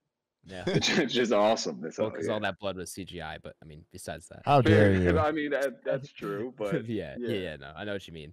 No, it's very clean in how they pull that off for sure. Yeah, this was a lot of fun. I had a really good time with it. What are your thoughts? I'm curious because this is your first watch. So like my first watch, a 24-year-old movie at this point, came out before I was born. So like I'd never seen this. I'd heard of it, never really had any intent on watching it. Have you seen any of the other ones? 2 or 3? No, I have not. I haven't seen any of them. Okay. So you just only know like the cultural references. Exactly. Yeah. Right. And I've seen pictures of Blade or like clips from this movie, that kind of thing, but never seen it in its entirety by any means. So I was going in fairly blind, like not exactly sure what to expect. And that being said, it's about what you'd expect from a superhero movie from '98. I mean, for what it is and from its time, I think you hit on the nail on the head where it's like the fact that it's from like just the late '90s. It's one of these early like CG superhero movies. Plays into it so well. Like it's aged poorly in a way that makes it better, if that makes sense. Like, it's hard to describe why it makes it feel better, but just the fact that you're right, it's a product of the time, and you just watch it acknowledging that without any further expectations, you can just kind of open your mind up to the fact that you're kind of watching almost like a time capsule of superhero movies, especially when you look at where we are today and how far we've come in that. And only just the last 10 years, and you go back another 10 years, and this is what you had. Like, it's fun kind of going back and watching where these kind of superhero movies almost started out at, because did you have anything really?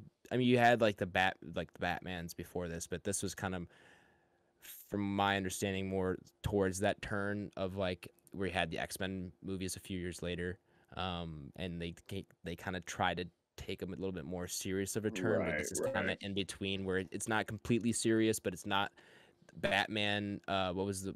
I don't remember what. It's Batman not like cartoony. Yeah. Yeah, you know, Grounded. it's not Batman and Robin with ice skates or whatever it was that they. Hey, man. Right. Camp.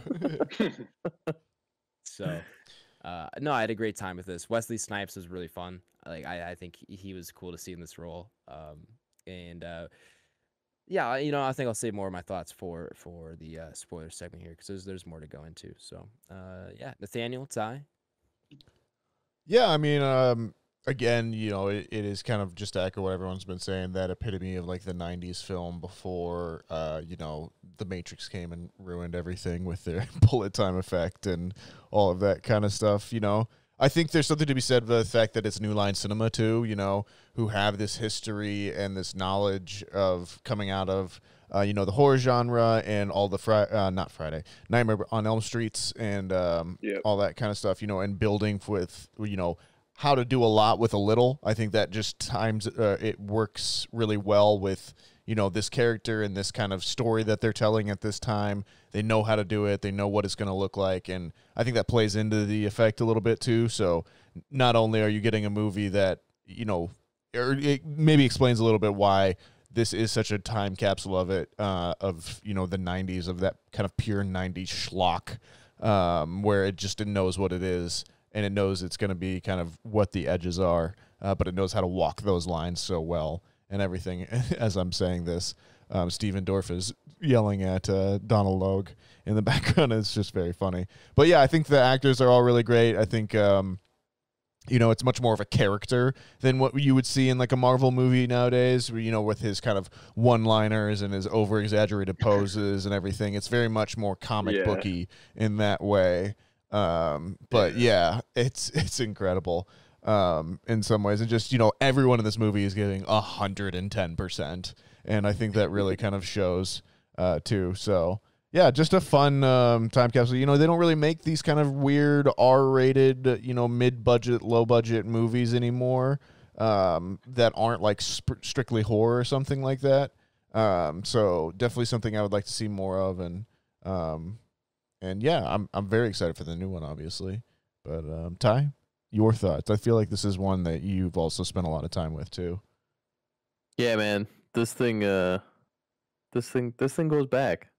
So this kind of like puts you, was it 98? So I'm 8, and I know I saw this. -3.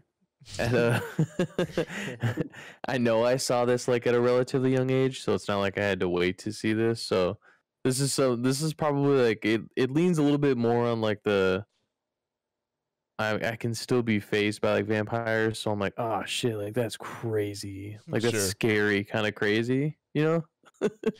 But it's also like, yo, Wesley Snipes kicks ass. So it's kind of it's very weird, but I think that's why I love it so much.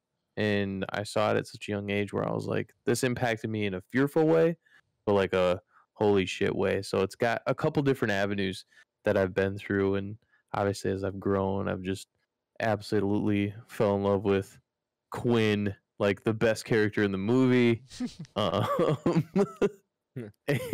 And you know, just all the things that I've grown up to love, that this movie is just, you know, it is what it is, and it's great. The cop shoot. Yeah, I've never met anybody that said they don't like Blade. So yeah, for sure. Well, it is kind of like one of those movies that bridges the gap, right? Like it's harder than PG-13, but it's not like, you know, anything you haven't seen before or anything in that sense. You know, it's not these like the hard R questions of those world. But yeah, it's a great movie. Love it. Definitely recommend for me.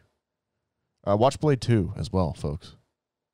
Yeah, dude. I think the second one's the better one. It is. When you guys are saying that you were trying to figure out what Ty was watching originally, as soon as I saw the motorcycle, I was like, yeah, dude, I love the fucking second one more than I like the first one, to be honest with you. And you get Del Toro on the monster, so That's he makes true. the vampires in that. And those vampires, or what are they called? Something Walkers. Walker. I don't know. I forgot what they're called. Yeah. Creepy little fellas. Yeah, but yeah, those are designed super good too. Yeah, I think you get a little bit bigger budget as well. And the second one's a dope movie. Yeah, those lean more towards the Descent monsters for me. Right. Sure. Yeah. Absolutely. You know, they kind of hop at you like on all fours, and yeah, they're very absolutely. pale Very and skin, transparent. bald head. Yeah. Yeah. Then I think he for perfected that in like The Strain too, that TV series that For he sure. did. But anyways, that's getting off topic. Yeah. Nonetheless, Tangent. I think we're 4 recommends, right, fellas? Agreed. Yeah. Definitely. All right, well, Cool. that'll do it for the non-spoiler segment here. So if you've not seen Blade and you do not want it spoiled for you, go ahead and check the episode description where you can find the timestamp I've left you, where you'll be taken to our ranking of the movie up upon the Entropy list. Up upon. Spoilers. Shit goes down. Holy shit down. All right, Adam. So you're gonna have to tell me how. Obviously, the most famous scene from this movie is the club scene. How did you feel about that? That was awesome. That was a Yeah. great intro. The biggest thing that stood out to me, and Nathaniel and I had to kind of pause and talk about it while this scene was going on. But I was like, this is like very. I asked Nathaniel, is this before or after the Matrix? Because it was very Matrix-esque. In the combat of it. And I think the Matrix did it better, and that's probably because the Matrix was actually a year or two after this. Or no, the Matrix 1 was year. 99. The first one's 99. Yeah. Okay. So yeah, so Matrix followed this. So the fact that it was like very similar, but it was before the Matrix was actually very impressive to me. That what Norrington, was that his name? Had that kind of the vision for it, and the fighting and everything, and not matched it because Matrix is much more kung fu For sure. than this one is, and this one it has some martial arts in it. You can kind of tell it's mixed into the fighting style a little bit, but it's not nearly as much as the Matrix is. But the fact that this came before it, like that's really cool to me. That this kind of is actually one that predates the Matrix, which changed fighting and directing and CGI and everything like that for movies going forward. Everything that followed it. This was actually like a year before it, and it was doing a lot of the same stuff, but obviously it got overshadowed by the Matrix for whatever reason. But yeah, that blood rave scene was really, really cool. I liked it a lot, and obviously I didn't really see it coming. I wasn't really sure what was gonna happen in that scene. And then when the guy gets on the ground, he's crawling away, and then you just see his boots. And like they're everything else is red, and you just see his black boots. Yeah, absolutely. And you kind of pan up, and then it's just Wesley Snipes looking big as fuck. I mean, holy crap, this dude's jacked. And he just kind of has like a smirk on his face. And then they go, "It's the Daywalker," and I lose my shit because it's the coolest name you could ever be called. Like, oh my god, the Daywalker, that's so sick. So yeah, from there on, I mean, the action's cool, and then. The CGI, honestly, I don't mind that much where, like, they disintegrate. It's just, like, it pains me a little bit because it's 98 CGI. But for what it is... that does help, though. The fact that they do disintegrate, that goes a long way because the ending is, like, that's when, like, the CGI looks really bad. Yeah. You know what I mean? Yeah. So, I agree it takes a turn for the worse at the end. But, for sure, that opening scene's a lot of fun. It definitely sets the tone. Yeah. I figured you like that one. Yeah, a lot of fun. A lot of good one-liners in this. What did he say in the car when he's waiting for the cop to come back? He like turns to her and says he has. Yeah. I forgot, but I like that line. I love the when he gets Quinn and he like nails him to the thing, then he like fucking does like the like the elbow pump thing. I don't know. I'm trying to do the. Yeah. I'm doing the gesture, but you guys can't see me because I don't have video on. But it's like so corny. You know what I'm talking about? Yep. And Yeah. it's so corny, and he smiles at it. This movie's. I love this movie, man. The cops shoot him. He just goes, "Are you out of your fucking mind?" Yeah, No, they're doing their job. You psychopath. Yeah. That's in the hospital, right? Yeah. When he throws her out the window, just casually, and then she flies across the street. That was kind of funny too. Mhm. Oh man, that poor little girl is dead too. He throws her through Oh my that. God. Through that. Yeah, she ain't surviving shit, man. Through that Pretty much that just hot hanging on dog to the other stand. side. Yeah, just crippled. Yeah. Uh, How do you guys feel about Deacon Frost? Obviously, he's the Awesome. villain. Do you think he's like a? I think they gave him an okay kind of build up. His you know, his plan of action is okay. Like it's not horrible. You know what I mean? You can kind of understand what he's saying. How the do you? character itself, I don't necessarily care for, but Steven Dorff's performance is actually very good. I love Steven The Dorff. character, Yeah. like he Yeah. made that villain what it was. Because if it was anybody else who wasn't as charismatic, who didn't have that hairstyle that was very very nice, you know, if he didn't bring that, I don't think I would have cared as much in general. About this. Okay. But Fair. he was really good for a villain. I really really liked his performance. So good in True Detective season 3. Cannot recommend it enough. Man, maybe I should check it out. But yes, I agree. Like I said, I think in the non-spoilers review, everyone in this movie is given 110%. And the only one I think is just kind of like not super charismatic is actually the love interest, Karen. Like, she just does not, like... So stale.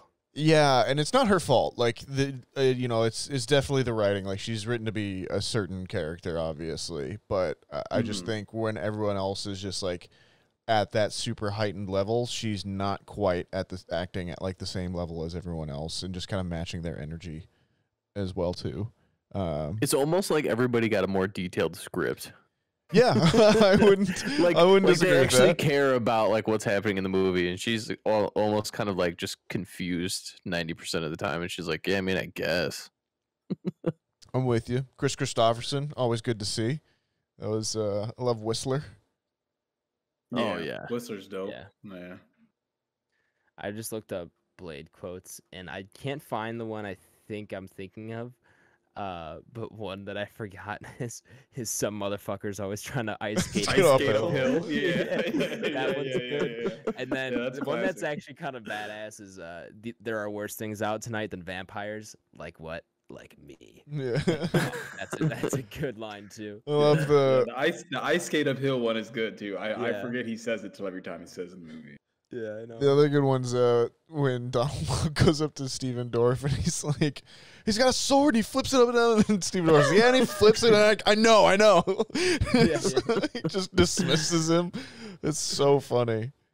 I know it's good, man. Dude, his like henchman skill is like plus 200 in this. It's true. He loses both his arms, half his face, and he's just talking shit the whole time. Well, apparently in that, like, in the burned scene when he's all, like, in the hospital, he's getting resurrected, that Donald Logue actually, like, dislocated his jaw, like, in real life. And so they had to take him to the hospital, and the ER was like, what happened to this guy? And they're like, no, he's fine. It's just his jaw that's messed up. That's so funny.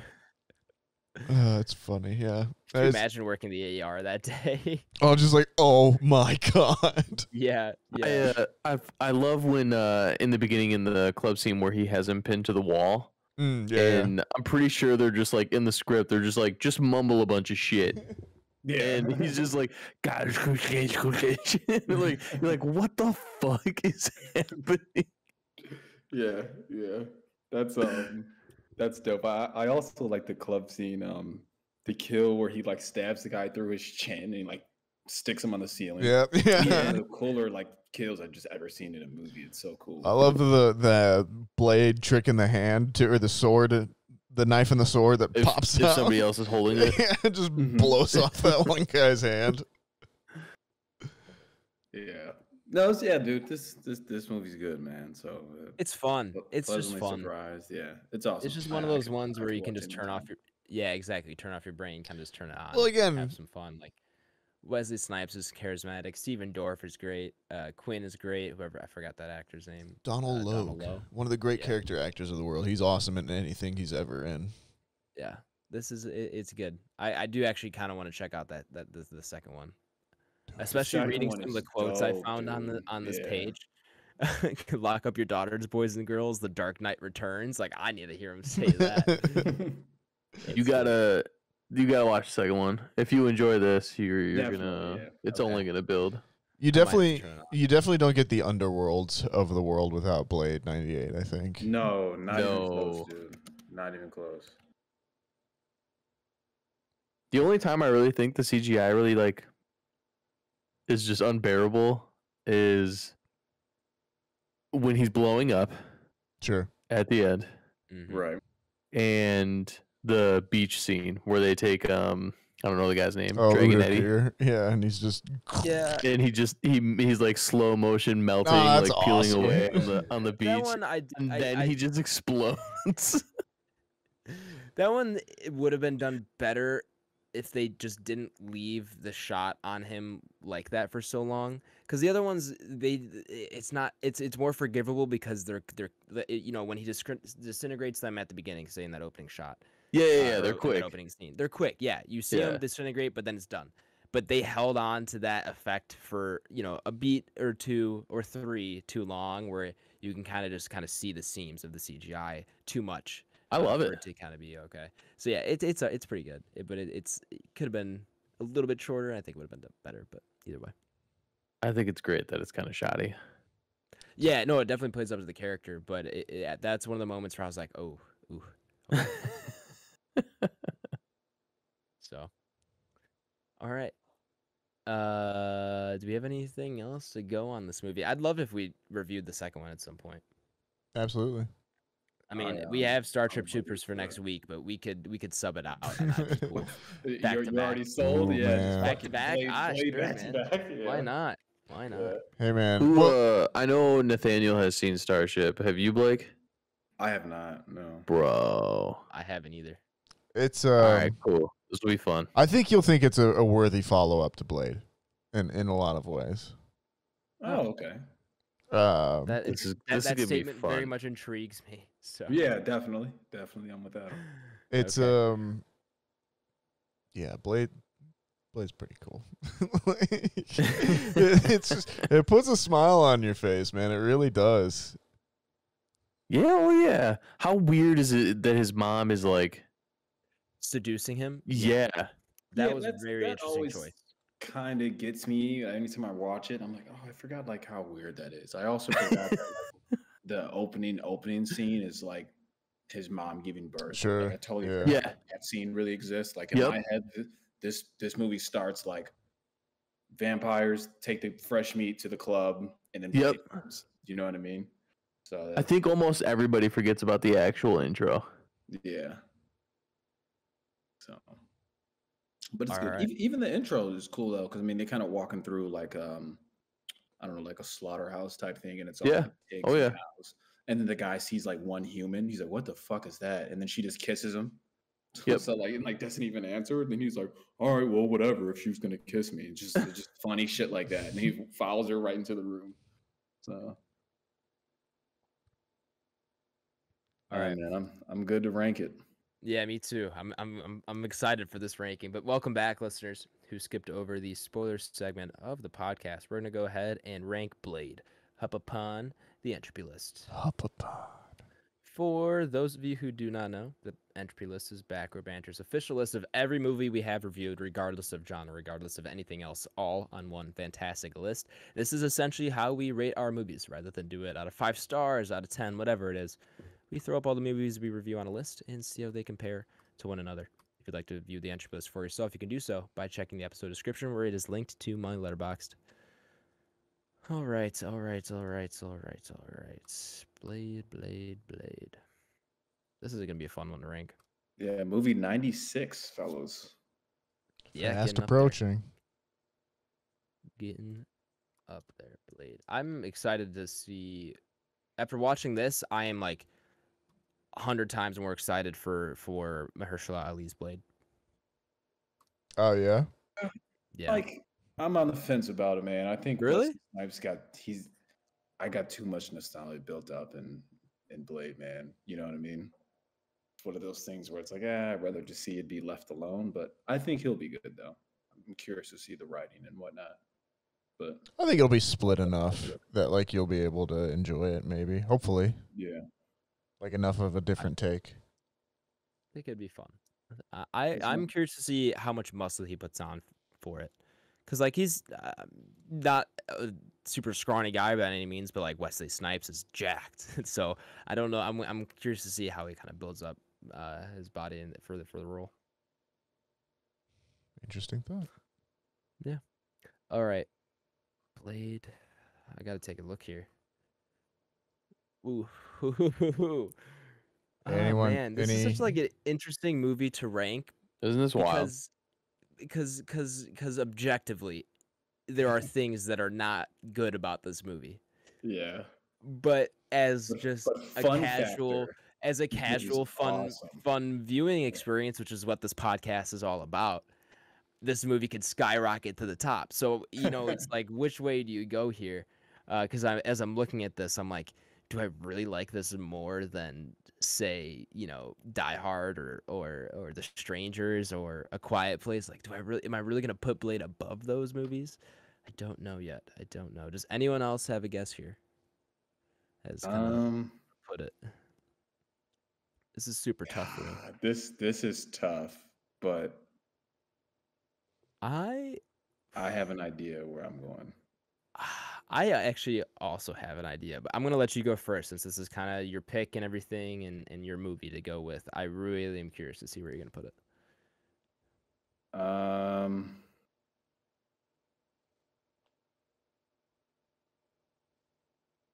I may have to die on this hill, but honestly, I'm gonna put this at 33. Like, I like this more than Tokyo Drift, and I think they're very similar. If you're just looking at like fun movies, cool shit going on. Okay, that is definitely another movie. I would pick Tokyo Drift. I would pick this over Tokyo Drift. That is definitely another movie that is objectively maybe not as high as it should be, or higher than it should be, but fun-wise is, the reason where it's at. So that's a very good comparison to make. And I forgot this movie was even up there. Yeah, originally I was just gonna go above Malignant, and that's one like I liked a lot, but we know there's kind of different stances on that film. Yeah, and I seen Tokyo Drift, and I'm like, get the fuck out of here! Like, there's no way that should be that high. If we're just judging, it should be. No, Tokyo Drift is awesome. I hear you though. Tokyo Drift exactly. I hear you though. It's an awesome movie, and that's why I was like, in Blade's an awesome movie. So I was like, I gotta put it above it. Oh man. So, what do you guys think? To me, that's a little high, and like I can totally understand why you're putting it that high, but the one that does it for me is Weathering with You. Yeah, that one I enjoy too much, as you guys all know. That and Your Name. That's a tough gatekeeper for me personally. I was looking closer to the 44 to 50 range, kind of figuring out where I want to place it in there, and I think I'm going to toss it at 50, below The Conjuring 2 and above The Last Duel. As you guys know, and as listeners know, I was not a huge fan of The Last Duel. I think I was definitely the lowest one on that one. And then all the movies below it, like, they're good, or like the few next movies below 50, they're good, but like the casual fun experience I had watching this, especially, maybe this is, I should kind of give context to this as well. I watched it with Nathaniel and Waz at their apartment at Back Row HQ. And we're just having a good time riffing as we watched and stuff like that. And so that was all fun. And it's just, it's a cool casual movie to watch. And like, you don't have to hold every single thing that you watch to, the eye of a critic or something like that. So I would say 50 is a good spot for me, because the movies above those, when I look at like The Strangers especially is the one that stands out, I go, ooh, Strangers is a really good horror movie, like that kind of thing. So I think 50 is a perfect spot for me. I'm going to stick it there. Tyler, Nathaniel, you guys figured it out yet? So go ahead. So I can agree with what both you are saying. I'm probably leaning a little bit more towards Blake. But I do have to make a quick point, and that is, as I look in like this 37 to like 50, 51, there's just a stack of horror movies in there. And I don't like I'm turning into a person that's just thoroughly enjoying horror movies because we've watched so many. Same. Sure. So this I'm gonna kind of take that out of it because those are all I need to rewatch a lot of these. Mm-hmm. But I'm loving horror, and nobody can tell Carolia. Please don't tell her I said that because she's gonna fucking hate me. We'll take But please do. But yeah. Anyways, I'm definitely leaning a little bit more towards like Tokyo Drift because that's it's another one of those movies. You know, it's just supposed to be an awesome movie, and it's dope. And I think obviously I've been around this a little bit longer, and so it's been around for a long time for me. But yeah, I'm gonna stick this up there, and I'm actually gonna put Tokyo Drift above this because everyone knows how I feel about Tokyo Drift. And if you Sure. don't know how I feel, ask me. But I'm gonna do this at 34, right above Doctor Sleep. Fair. 34. Okay. Oh man, yeah. Ironically enough, Tokyo Drift was also kind of my starting off point, and then I was just kind of looking at all these other movies that were on there, and then I just saw Die Hard, and for a while, Die Hard was kind of my tripping point because I was just like, "Fuck, Die Hard's awesome." And like, I think if we were looking at this like objectively, I would probably have this down at 53, right below Die Hard, right above No Time to Die. But it does get awesome points, which are a legitimate currency. So I'm going to put it. More legitimate than crypto, I would say. Ooh, shots fired. But I'm going to put it at 46, below Last Night in Soho and above Halloween 2018. Okay, that's fair. Very I could fair, see that. very I like Last Night in Soho. Yeah, pretty decent. I think we kind of were all in agreement. The first like 2/3 of that movie pretty good. Falls off Yeah. a little bit flat, but Yeah, for sure. yeah, 46. I can definitely see that. Rounding it out though, with an average between the four scores, 40.75. So we have to tie break here with Frozen 2. Ooh, that's 7.1 is pretty high. I don't know. Yeah, but it's Frozen. Like, Yeah, but Frozen that just is feels like a Frozen 6.9 to me. It feels like a 6.9. Interesting. Blade 7.1, as you stated just now. Frozen 2, a 6.8 out of 10. God, Wow. I'm close. Yeah, I would so not have expected that at all. Blade takes it, and will be slotted in. What did I say? 40. Will be slotted in at 40. Too late, below- Blade. That's respectable though, fellas. I can live with that for Blade. For the record, Frozen is a 7.5. But is Frozen 2 the Yeah. better movie? It's a debate that is just We got it It's- ranked higher. it's is gonna a be debate, though. around. It's gonna be around for forever. I think it's arguable. It's definitely It's a studies will be tale held. as old as time. PhDs will be written.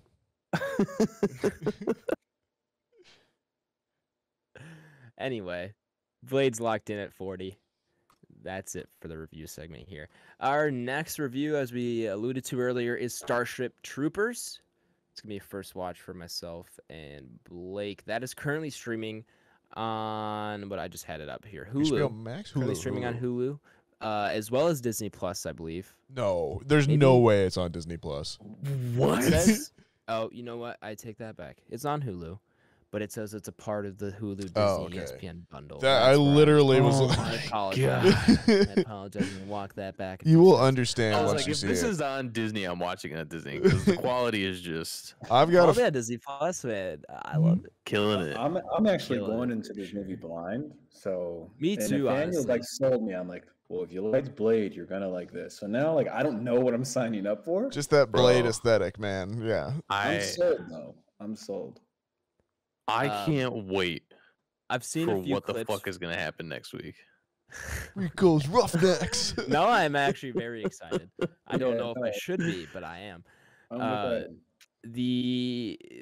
I've seen a few clips from this movie, and what I've recently seen about it is that the Marines from the Halo TV show look like the people from Starship Troopers, like Space Marines, yeah. the soldiers. Yeah, so that I can definitely see the comparison there. So you know what? I'm gonna probably just like watch this movie within the back of my mind. I'm gonna trick myself into thinking like, oh, Halo Marines, Halo Marines, and maybe I'll enjoy it more. We'll see. I'll get back to you I guys. think with that you'll one enjoy next it week. without that. Okay, okay. Yeah, it's oh man, fuck. It's one of the all-time. I'm excited. greats, You guys talking about it like this. I'm excited. So check that out if you haven't seen it already, or give it a rewatch on Hulu, not Disney Plus, Hulu. And join us next week for our review. Nathaniel, do we have a 5-star review available? Or have we burned through our harvest? No, we certainly do have a 5-star review still Well, we available. got through the winter, so that's good. True. So this is from DGHCA. Hold on. Well, first, let me introduce this segment. Sorry, folks. This is the 5-star review segment. Give us a 5-star review. We'll read it out on the podcast, just like the one I'm about to do from DH, a bunch of letters. And yeah, you can say anything you want. You can be fun. You can be mean. You can be funny. You can be nice. Just don't be evil. And as long as it's 5 stars, we will read it out. Please do, though. In the long run, it does help us out. So thanks. But as I said before, this is 5 stars. It is from DJHCBC. XKHCH. So do with that what you will. It says banger opener. It is a banger opener. Thanks, bro.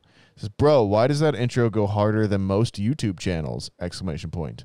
Got me locked in with a lock emoji. So it's true. We do have a banger opener. I believe that is provided by a friend of the pod, if I'm not mistaken, right, Adam? It is Owen Berg. Shout out Owen. One of my like childhood best friends, from like kindergarten, first grade, and then he Damn, an OG. An OG, yeah. That's dope. 0-1, we're gonna call him on pod here. He's 0-1.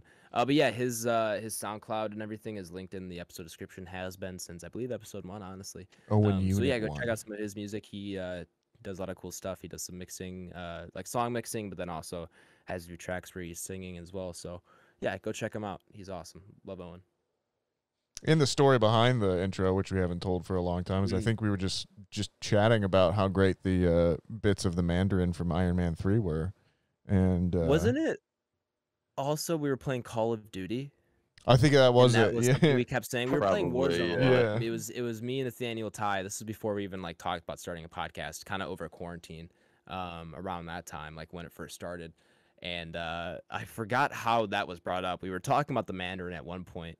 I think it might have been because we were flying the helicopters around in Warzone, and it reminded someone of the helicopters that attacked the Malibu house in Iron Man 3. But anyway, Mandarin was brought up, and then we just started, riffing on some people call me a terrorist, and so that was like always something we would like joke like about nonstop, bro. Yeah, nonstop, like multiple times a single match.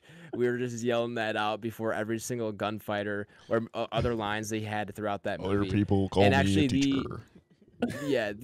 There's the original version of our intro song was that line. Some people called me a terrorist, but I consider myself a teacher. The original, I had Owen mix that and sample that as the original line, and I sent it to the group chat. And you guys were like, "This is great," but also we're a movie podcast, and I don't know how the audience is gonna feel if the first thing they hear is "Some people call me a terrorist."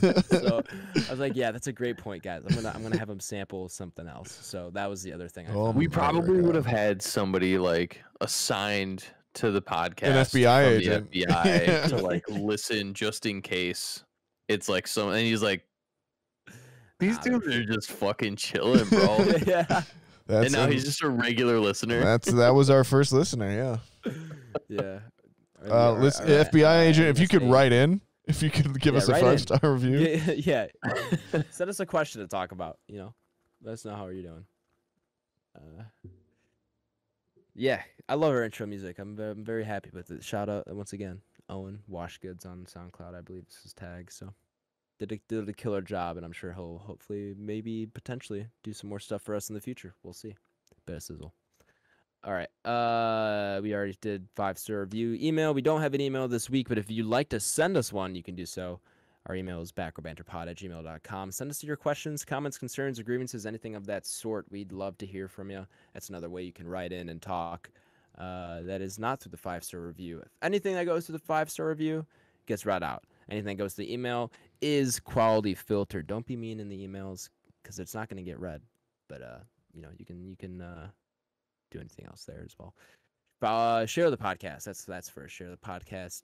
Share with a friend, a family member. Maybe you're going clubbing, whether it's a vampire club or Nathaniel. Do you want to recommend a club the viewers go to since you're nightclubbing, Nathaniel? Yeah. Just if you end up at a blood rave, in any chance, before maybe you are consumed to your everlasting life of vampiredom. Just give us a cheeky recommend. A quick share. You're gonna have a lot of time. Vampires do in general. So maybe pass away the couple of the coffin hours with some back row banter. We really love moving into like various demographics. We are trying to expand our audience. So Huge. if we can get in that key vampire demographic. Like we just need one in and we're good. So help us out. Huge with the mummy community, from what I've heard. Yeah. Though. Yeah. Talk about guys that have a lot of time though. Yeah, we haven't reviewed Mummy yet. Yeah, it's weird, but we're already big with older them. than vampires. Like culturally, man. Yeah, of course. Gotta be. Egypt's older than like medieval times. Transylvania. Yeah. Right? I'm not just making stuff up there. There was probably bloodsuckers. Podcast on Twitter at Banter Row, on Instagram at Back Row Banter Pod, where we're gonna be more active eventually. I'm gonna get that back up there eventually. We'll figure that out. And then our YouTube is just Back Row Banter. Please go subscribe to us there, even if it is not your primary place of listening. BlakeHolder, where can the people find you at, my man? Letterboxd. I'll be on there logging some things, rating things out of 5 stars. If I really like it, I'll give it a like as well. We'll see what I have thoughts on for review, but I haven't loved something that much as of late, so we'll see. Nonetheless, Letterboxd, BlakeHolder will be on there. We'll popcorn. Let's go to Adam. Oh, hi. You can find me on Twitter at H24, where I don't know, I post when I'm live on Twitch, post some fun thoughts sometimes. I recently ranted about my frustrations in Halo Free-for-All. A lot of frustrations with Halo. I don't know how I'm still playing that game and somewhat sane. Anyway, also follow me on Letterboxd at Aish, and my Twitch, as I just mentioned, is twitch.tv/Aish. Tyler Vidalis, I heard you're Twitch streaming every once in a while, maybe Monday, Sunday, Wednesday, Friday mornings. I do. That's typically when I'm on. Nice. So nice. you can that's at twitch.tv/ultrabajo. And you can also find me on Instagram, Letterboxd, and Twitter at Tyler Vidalis, Vidales. Also, happy birthday, Gunther Steiner. Yeah. Who dare? The man, the principal, the boss. And that question that you had, Blake, about who's older, vampires have to be older. The mummies? That's my answer. No. I think so. No. You don't think that Egypt has vampires? That was going to be my sole point right there. I'm sure they have bloodsuckers, but are they Draculas? They're not Draculas. I'm sure there's some rendition of an Egyptian vampire, which means they have to be older. Because where'd he come from? Well, agree. You're just assuming that I mummies start with Egypt. Their mummies have been around for forever, homie. We've been mummifying our dead for. Are you watching Spawn? Yes, I am. Oh my god. This has been one of my both favorite and like least favorite episodes that we've done, just because it's fun. We're a little but loose. It's also like, holy shit, we've gotten on some tangents. I love it. Yeah, it feels like we're in person. Those are always the best episodes. Facts. Team Vampire. Team Vampire. Good. Are you Team Edward? Is that what it is? Mummies are OG. Yeah, we can go with that. I'll go Team Edward. I'm a fan of Arbats. Wow, just a bunch of vampire simps. Anyway, did everyone go? Did everyone? No, are we I think good? Nathaniel's got a plug. Nathaniel, plug away. Well, folks, you can find me on Letterboxd and Twitter at @NSGangrick. You can find me on Instagram at NathanielG92. Follow the other podcast, Sandpiper Tapes. Adam, get us out of here. Thank you guys for joining us for episode 97, Blade 1998. It was a fun one. I hope you guys enjoyed. If you are listening all the way to the end, we really appreciate you more than you know. So thank you all for listening. And join us next week for our review of Starship Troopers. We'll BRB. Be excellent to each other, everyone, and we will BRB. Thanks for stopping by. Please like, comment, subscribe. Do whatever you got to do to help us grow. We really appreciate anything. And we just love that you're here and spending time with us. And just spread kindness because you never know where that person's at in their life. And, just be happy. We'll BRB. Thanks for listening. Thanks for supporting. As always, we appreciate each and every one of you persons, each and every one of you individuals, I should say. And we'll keep it moving short and sweet. We'll BRB.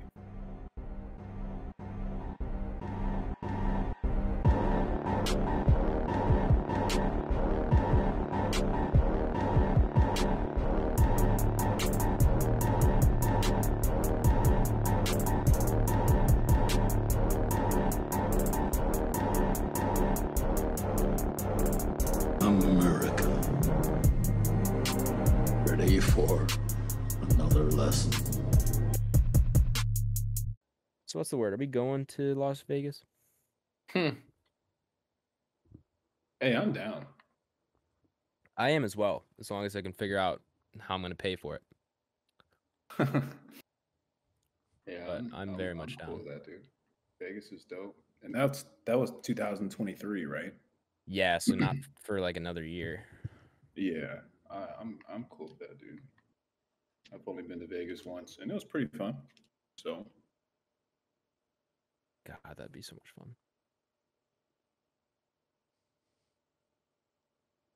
and I'm sure even just having that race down there too is going to amp some things up even more. Yeah, You know what I I mean? bet it draws a huge crowd, to be honest, especially because it's so close Huge. to California that I bet a lot of people from like LA will just go to Vegas for it. Yeah, But I was yeah, telling you guys when I sent that link in the group chat. It might have been last week or maybe 2 weeks ago, but it's a podcast I listen to mainly for sports. It's just two dudes who played in the NFL for a long time, but they had a segment on there talking about F1, and I sent like the short recap to you all. But I was telling Ty, I'm like, dude, that shit is just picking up steam. Like, I don't know. Oh, it's That guy was like, I watched crazy. my Yeah. first F1 race, and It- he was like, this it's- shit was super interesting. You know what I mean? He was Yeah. talking about it. Obviously, very pleased. So, It's only going to get bigger. Yeah, it is I'm just telling you, taking off dude. in the U.S. The U.S. was one of the final markets they haven't really been in, besides some of the bigger markets in Asia, I would say, right? Something like that. So, like I the fact wonder- that they could get Go In ahead. like 10 years, like if like F1 and like the UFC or something like that will be in those kind of upper echelon of sports like NBA, MLB status. I could very well see Formula One surpassing, like something like the MLB, because the MLB is on the decline, and Formula One is yeah, I would say on the maybe rise. that. Soccer NBA too, I is suppose. tough in America. NBA, I think would be tough. Soccer, Possibly. soccer is it's a much slower rise in popularity than Formula One. Formula One has skyrocketed, True. and soccer is Right. just very slowly climbing in popularity here. So I think that would take a while. I know you're a huge UFC fan, and I know it has gained a lot of traction in the past few years, but I also think that's much slower growth, and also the fact that it's like pay-per-view for some of their bigger events. And not everyone is going to enjoy people just beating each other. Like some things are like some of the clips I see from those fights are hard to watch, that kind of thing. And I don't know if enough people, like a general public, are interested in watching fights like that. And I think that's more of a niche sport. Whereas racing, I feel like is pretty universal. Anyone who can drive a car can kind of get the idea of what this means and what they're doing, especially if they then check out like something like Drive to Survive or something that kind of explains, the drama or whatever that is behind it. To your So- point, I counter that the UFC is 25 years old. Fair. Do you know a lot of women How who old is like Formula UFC? One? How do I know a lot of women that like UFC? Yeah, just out of Uh, curiosity. Like, to Adam's point, I'm curious. I mean, I'd say it's more than you would think, but it's like Yeah. it's definitely. I mean, I'd say of like the 10% of the population or something that might be a UFC fan, like of that population, probably a third of it is women right now. Sure. Yeah.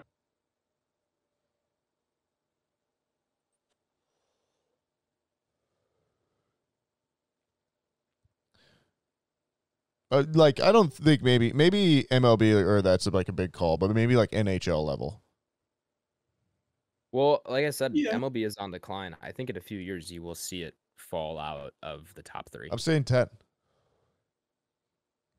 I could see like 10 years. No. I'm just saying like in 10 years, I wonder what the in sports 10 landscape years? will be. I wonder like I could definitely see soccer being up there at that point. I think the next generation is going to The be top huge for three? soccer. I have a very hard time thinking anything passes football in America. I think that's going to No, be one. yeah. It is leaps and bounds ahead of any other sport for Yeah. sure. NBA is huge globally though. Like I think NBA is bigger globally than the NFL is. It definitely. I don't even think it's close. Without a It's doubt. close, dude. Especially in a lot of the Asian countries as well. Like, that's big. You guys gonna watch any of the Masters? I Maybe. hate golf. I can't believe that Passion. motherfucker Tiger Woods is playing again.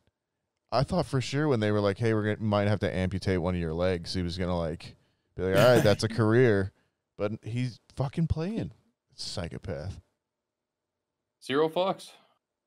I genuinely, I think he is just like he's like fuck it, like my life is sport now. Like he's just a monk. He's a beast. He's got one of those weird brains too, those Tom Brady brains where like it's just sport and like that's it, you know. Yeah. I was Michael listening to, Jordan syndrome.